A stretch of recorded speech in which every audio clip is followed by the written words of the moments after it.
구주께서 부르되 오늘 오라 하시니 올 수 있는 기회에 긍휼함을 받으라. 널 위하여 비치는 주의 음성 들으며 주의 약속 믿어서 내 구주로 섬기라. 구주께서 널 위해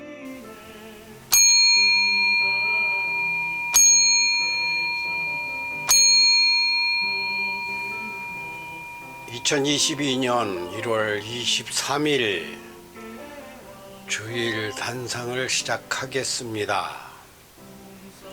오늘은 영상교회 TV에서 제목이 좀 어떻습니까?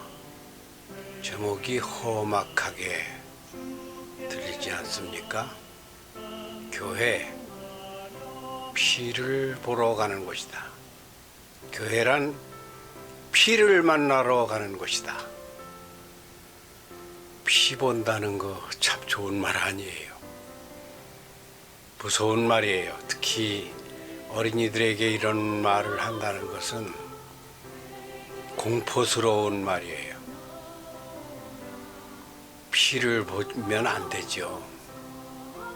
피를 안 봐야 되죠. 그건 세상 이야기고 성경 이야기가 아닙니다. 교회는 피를 만나러, 피를 공부하러, 피 배우러 내가 피를 흘려야 한다고 하는 이 피를 가르치는 곳이 교회입니다. 초신자 때는 이거 이해하기 굉장히 어려워요. 저도 십자가에 예수님의 피 흘리신 그 보혈의 공로로 뭐 이런 말씀을 목사님들이 하시는데 그거 도저히 못 알아듣겠더라고요. 그리고 교회를 가면 매주 하는 건 아닌데 천주교회는 매주 하죠. 성례식을 합니다. 기독교에서는 성만찬이라고 그러는데 성찬식 그렇게도 하죠. 그러면서 포도주를 그리고 떡을, 그건 뭐 카스테라입니다만 자기들끼리만 먹고 처음 온 사람들은 그게 뭐라고 포도주 그 한 잔을 잔이냐고 얼마나 적어요. 그걸 안 주고 그거 참 이상하다. 그건 일정한 자격이 돼야 포도주를 마시게 된다. 성찬식도 하고 그러는데요. 그런 성경이 말씀이 피에 대한 말씀이 성경에는 많이 있어요. 너무 많아서 다 찾을 수가 없을 정도예요. 뭐 여러분이 아시는 성경이 어디가 생각나십니까? 저는 지금 고린도전서 11장 27절에서 30절을 여러분과 같이 봉독하며 묵상하려고 합니다. 그러므로 누구든지 주의 떡이나 잔을 합당하지 않게 먹고 마시는 자는 주의 몸과 피에 대하여 죄를 짓는 것이니라. 이거 도대체 알아들을 수 없습니다. 성경을 많이 공부했고 교회를 오래 다니신 분들은 이 말을 다 알아들어요. 그런데 우리 영상교회 TV는 교회를 잘 다니고 성경을 잘 아는 분들도 대상으로 하지만 아니고 교회에 대하여 전혀 모르고 성경을 처음 대하시는 초신자, 불신자, 타종교인들까지, 타종교인들은 이걸 왜 봐야 하고 들어야 됩니까? 그냥 공부예요. 우리 기독교도 불교를 배우고 다른 종교를 배우는 것을 비교 종교학이라고 그러는데, 다른 종교를 배우듯이 타 종교를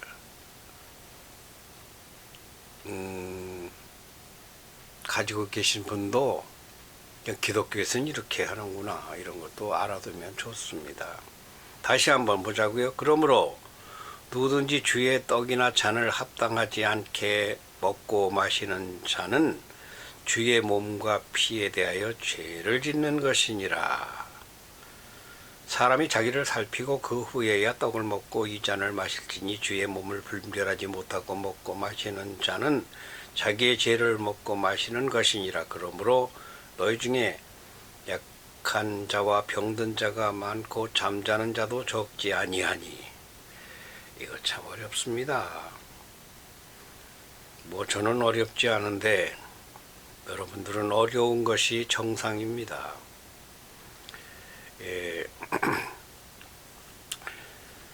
왜 교회에서는 십자가를 예배당 꼭대기에도 십자가를 설치하고 예배당 안에도 들어가면 강단 앞에 십자가를 걸어놓고 예수님의 피,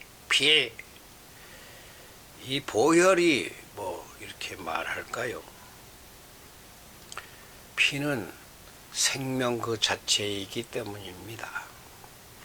성경에서 말하는 피는 네페휘라고 하는 원어를 가지고 있는데 이렇게 복잡하게 몰라도 괜찮아요. 피는 생명이다. 그런데 무엇이 포함된 생명, 영혼이 포함된 생명이다, 그거예요. 하나님이 사람을 창조하고서 코에 생기를 불어넣으니 하나님의 기를 생기라고 해요.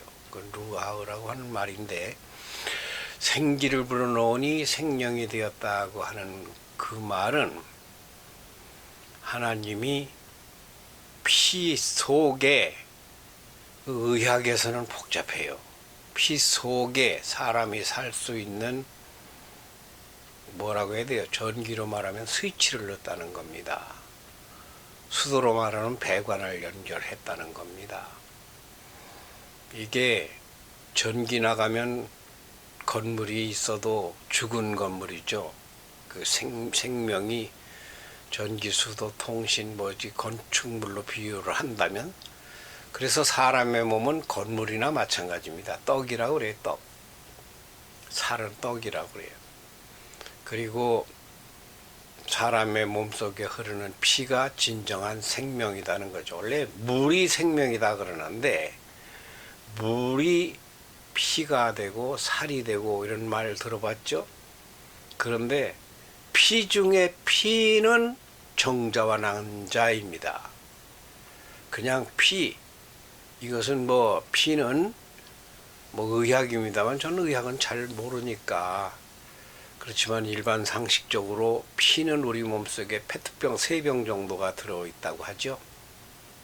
근데 그 페트병 3병이 1병 정도만 빠지면 죽는다고 그러죠. 3분의 1이 없어지면 죽는다고 하죠. 그 피가 한 군데 그냥 가만히 당겨져서 페트병 3개가 심장이나 이렇게 있는 게 아니고 전신에 퍼져 있는데, 그 피가 왔다 갔다 하는 것을 혈관이라고 하잖아요. 혈관의 길이가 지구를 3바퀴를 돌 정도. 사람 몸이, 제가 65kg인데 65kg면은 약 5리터의 피가 들어있고, 이 길이가 12만 킬로미터. 지구 둘레가 저 뒤에 제 머리 옆에 지구 본이 보이죠? 저게 4만 킬로 조금 안 됩니다. 그러니까 지구를 3바퀴를 돌 정도로 그렇게 긴 혈관 속에 들어있어요.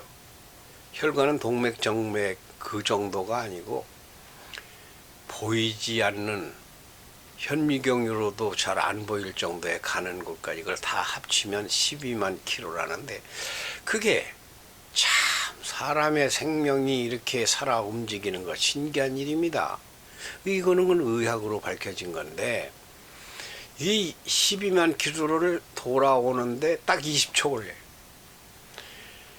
12만 킬로를 20초에 돌아온다. 그거 상상이나 할 일입니까? 그러니까 우리의 맥박과 심장의 그 펌프질이 그렇게 사람을 잠시라도 20초만 잘못돼도 그 생명이 호흡이 이게 끊길 수도 있을 정도로 하여튼 참 생명의 신비는 희한합니다. 그렇고요. 그게 주제가 아니고요. 제가 오늘 주제로 드리려고 하는 말씀은 사람은 피를 알아야 된다. 교회는 피를 가르치는 곳이다. 그 얘기를 하려고 하는 거예요. 피는요, 우리가 그냥 어릴 때부터 부르는 노래, 피땀 흘려 지킨 조국, 그리고 역사를 배우면 피땀 흘려 세운 나라, 기독교에서는 순교자의 피, 예수님의 피, 이 피라는 것이 소중하다. 얼마나 소중하냐. 피는 값이 없어요. 값을 못 정해요. 그러니까 예수님의 피는 어떤 피냐. 우리를 살려내는 피입니다. 참 그거 이해 안 가죠. 예수님의 피가 어떻게 나를 살렸느냐. 그거 참 이해하기 어렵습니다.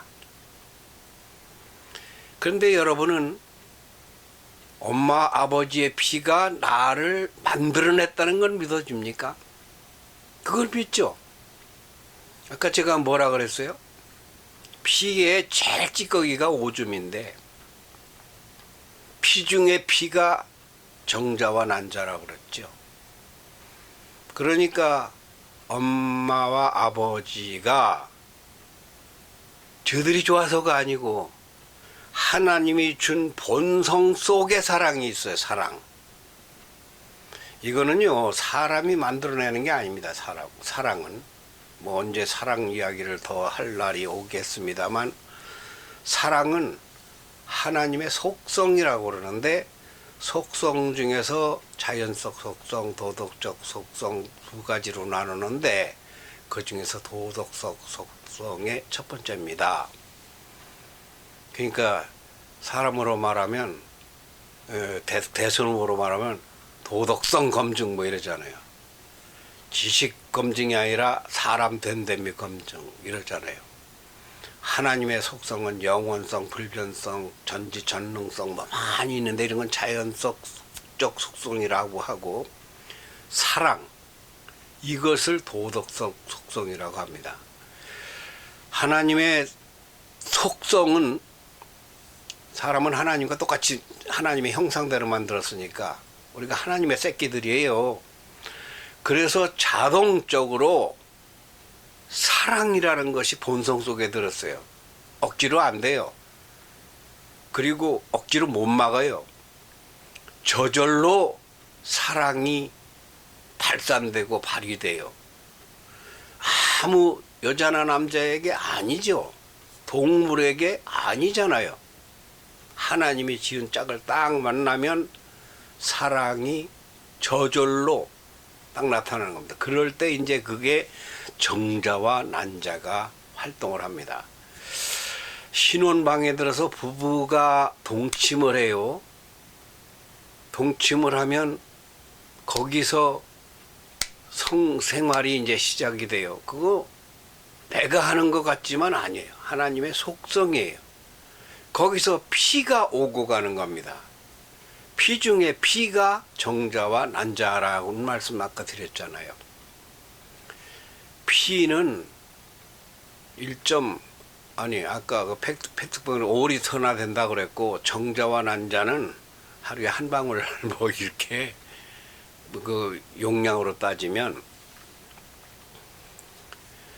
사람은 부모가 사랑으로 만들었다. 그런데 부모 의지가 아니라 하나님의 속성인 사랑이라고 하는 본성이 들어있어서 하나님이 부모를 기계처럼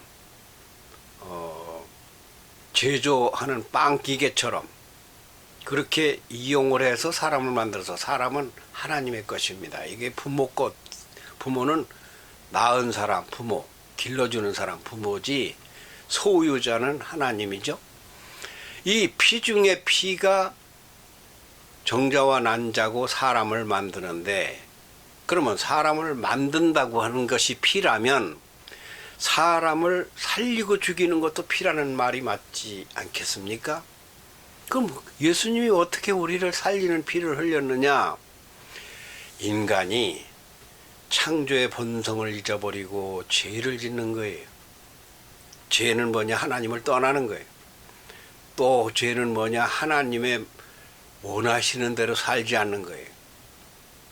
바람이나 피고 술이나 먹고 타락이나 하고 게으르고 나쁜 생각이 나고 도둑질이나 하고 간음하고 이런 것이 하나님의 법을 떠나는 거죠. 하나님다운 본성을 떠나는 거죠. 왜 떠나게 지었느냐고 또 이렇게 시비를 걸어요. 그건 또 좀 어렵습니다. 어려운데 그것도 다 설명이 되는 거예요. 어떻게 설명이 되는가 하면 하나님이 그 자유를 줬어요. 사람에게. 자유는 무한대로, 자유는 절제가 있어요. 마음대로 에덴 동산의 모든 걸 다 먹되 선악과는 먹지 말라는 식으로 그게 선이 있어요. 하여튼 이렇게 자꾸 죄를 지으니까 그러지 마라 그러지 마라 그러지 마라 해서 구약에 계속 그렇게 했으면 이렇게 해라, 그렇게 죄를 지었으면 이렇게 해라, 그랬으면 이렇게 해라 해가지고 그게 구약의 제사입니다. 그게 양의 피, 소의 피 대신 피 흘려서 피로만이 갚을 수 있는 거예요. 도저히 돈으로는 환산이 안 되고 죄를 탕감할 수가 없어요. 피로서만 갚는 거예요. 그런데 그게 어렵거든요. 구약에서 그런 걸 아무리 설명을 하고 가르쳐도 그거로 죄가 씻어지지 않기 때문에 예수님이 하나님이 신데 대신 와가지고 그 피를 흘리며 죽은 겁니다. 이 사실을 아느냐? 그래서 너도 그거 똑같이 살겠느냐? 그 다짐이 아까 말한 성찬식 같은 것도 이제 예시인데, 내가 의를 위해, 바른 일을 위해, 하나님의 뜻을 위해 내 피를 바칠 수 있느냐? 바치겠느냐? 바치겠습니다. 이것이 피교육이에요. 피교육.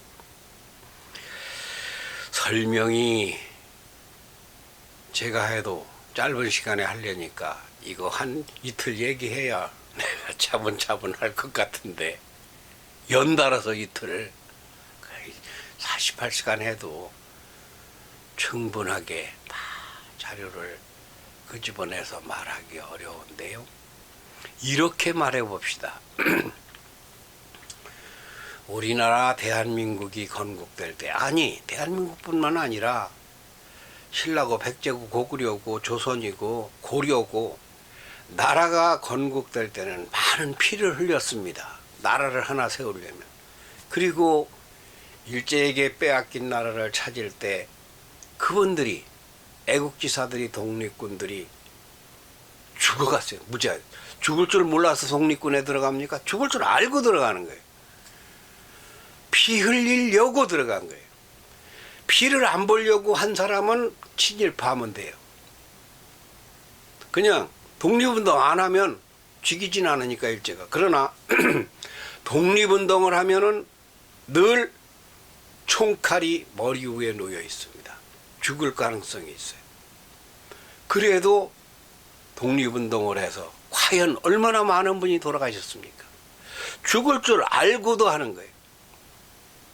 그렇게 해서 이 나라가 세워집니다. 그래서 그분들을 순국선열, 애국지사, 독립투사, 독립군, 우리나라를 세운 건국의 아버지, 할아버지 이렇게 국조, 단군 국조 말고 대한민국의 국조 이렇게 부르자. 그분들 우리가 존경하고 따르고 그분들한테 배우지 않습니까? 바로 이와 똑같은 이치가 교육입니다. 이 몸 하나를 바쳐서 지식과 재산과 힘과 피를 다 합쳐서 교육을 하라는 거죠. 교육은 누굴 교육을 해요? 자식을 양육하는 게 제일 첫째 교육이죠. 그리고 할 수 있으면은 이웃도, 할 수 있으면 제자도 삼아야죠. 그런데요, 부모는 자식을 버려도, 참 자식을 거꾸로 말하네. 자식은 부모를 버려도 부모는 자식을 버리지 않는다는 말이 있습니다. 참다운 스승은 제자를 안 버립니다. 부모가 10명에 1명이 제자를 버린다면은 참다운 스승은 10,000명에 1명도 제자를 포기 안 합니다. 그거 이상하죠. 이 자식은 아무나 낳지만 제자는 아무나 못 낳습니다. 근데 스승은 대부분 짝사랑하는 사람들입니다. 아이들을 극진히 잘 되기를 바라는 사람이에요. 저에게는 그런 여럿이 있습니다. 뭐 이름을 대면 한참이에요. 세종인성학당 등록 남바 0번 김재혁이로부터 박미소, 미소는 뭐 한 10년 지금도 공부하러 오고 그러니까 박미소, 한현규, 김소리, 김은경, 이희원. 어젠 또 희원이 엄마가 한 1년 만에 전화와서 한참 통화를 했는데 아이들이 이제 크니까 떠나요. 할아버지가 나한테 5년, 4년, 3년, 2년, 1년, 미소 같은 경우는 9년, 10년 이렇게 공부를 했는데 아직 어리니까 20살도 안 돼 뭘 알겠어요. 할아버지가 나를 위해 피와 땀이잖아요. 피와 땀. 피의 또 다른 피가 땀이에요. 수고죠. 이렇게 가르쳐 주신다고. 지가 잘 배우고 못 배우면 둘째치고 나를 사랑하셨다. 그게 기독교의 원리입니다. 사랑이에요. 사랑. 모든 백성들로 제자를 삼아 그들을 사랑하고 보살펴라. 그런데 그들에게 돈이나 걷어서 먹고 배불러라 이게 아니거든요. 내가 거름이 되고 퇴비가 되고 양분이 되고 피가, 예수님의 피가 너를 살렸듯이 내 땀과 피와 내 사랑이 제자들을 살리고 자식들을 살리고. 자식들은 그걸 몰라요. 부모가 죽고 나야 안다는 말이 있잖아요. 더군다나 제자들이 스승을 안다는 건 그보다 또 더 어려워요. 왜냐하면 직접 기른 게 아니고 이거는 몸을 기른 사람들이 아니라 정신을 기른 사람들이거든요. 나는 그런 의미에서 최근에 제자를 내 마음에 난 짝사랑이라고 분명히 했어요. 짝사랑하는 난 제자라는 건 뭡니까? 몸으로 낳는 게 아니잖아요. 사랑과 정신으로, 교육 정신으로 낳는 거 아니에요. 주말 드라마에 출연했던 재진이가 어젯밤에 전화가 왔어요. 나 한 번 더 와서 또 출연을 합니다. 그러면 이제 4씬 나가는 거예요. 4씬. 참 왜 그렇게 내가 마음이 기쁜지. 부모는 부족하고 스승은 부족하고 걔도 내 제자 같은 거예요. 세종이도 내 제자예요. 세종이도. 내가 그 마음을 주니까 제자예요. 내가 사랑을 주니까.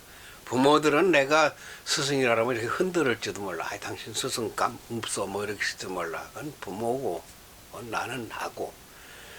기독교인인 저는 청년들을 보면, 학생들을 보면, 제자들을 보면 기독교인 된 그 예수님의 교육을 받고 성경을 배운 그대로 같이 있는데 어떻게 피를 쏟나. 무엇인가 세상을 밝히고 세상에 기여할 수 있고 자기가 세상에 태어난 존재를 감사하면서 보람 있게 살 수 있도록 도와줄까? 힘이 없어요. 능력도 없어요. 지식도 없어요. 열정도 부족해요. 정성도 부족해요. 그러나 마음은 그렇게 살아야 되겠다. 그 마음이요. 제자들이나 자식들은 변해도 나는 안 변합니다. 그 부모는 보기 싫어도 애들은 끝까지입니다. 내가 죽는 날까지 걔들은 보고 싶고요. 예수님의 피를 배우는 교회는 교회에서 배운 것을 실천해야 된다. 내가 세종시민 37만 340만을 위해서 대신 죽을 방법은 없어요. 그렇게 해서 되지도 않고 예수님은 전 인류를 대신해 죽었죠. 내가 교육을 위해서 대한민국 700만 800만 어린이를 위해서 내가 그 사랑을 베풀 수는 없어요. 그러나 할 수 있는 대로 작더라도 가까이 있는 사랑할 만한, 난 비인부전이라는 말을 자주 해요. 사람 안 될 놈에게는 내가 사랑을 주면 줘야 될 아이들이 많은데 인간 안 될 놈을 뭐하러 사랑하겠어. 사람 같은 사람, 어린이들은 다 순수하잖아요. 예수님의 피를 배우십시오. 그것을 배워서 한 방울이 아니라 반 방울, 0.01ml라도 우리도 사랑을 실천하는, 그래서 성찬을 할 때에 내가 그것을 이해해야 된다고 하는 이 성경 말씀대로 늘 나는 피다. 이 피를 어디다 쏟을까? 저의 고백이기도 한데 여러분도 묵상해 보시기 바랍니다.